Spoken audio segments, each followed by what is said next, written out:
Breaking చూస్తున్నాం. ఢిల్లీ ఎయిర్పోర్ట్లో drugs కలకలం రేపింది. 20 కోట్ల విలువైన మాదక ద్రవ్యాలను కస్టమ్స్ అధికారులు సీజ్ చేశారు. బ్యాంకాక్ నుంచి వచ్చిన ఓ ప్రయాణికుని అధికారులు తనిఖీ చేశారు. లగేజ్ బ్యాగ్లో డ్రగ్స్ తీసుకొచ్చినట్లు గుర్తించి వాటిని స్వాధీనం చేసుకున్నారు. ఎన్డీపీఎస్ యాక్ట్ కింద యువకుడిపై కేసు నమోదు చేసి దర్యాప్తు చేస్తున్నారు కస్టమ్స్ అధికారులు.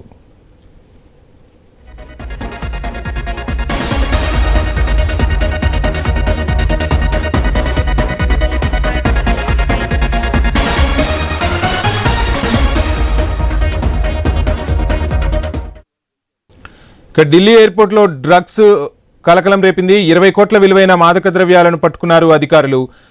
బ్యాంకాక్ నుంచి వచ్చిన ఓ ప్రయాణికుడిని అధికారులు తనిఖీ చేశారు. లగేజ్ బ్యాగ్లో డ్రగ్స్ తీసుకొచ్చినట్లు గుర్తించి వాటిని స్వాధీనం చేసుకున్నారు. ఎన్డీపీఎస్ యాక్ట్ కింద యువకుడిపై కేసు నమోదు చేసి దర్యాప్తు చేస్తున్నారు కస్టమ్స్ అధికారులు.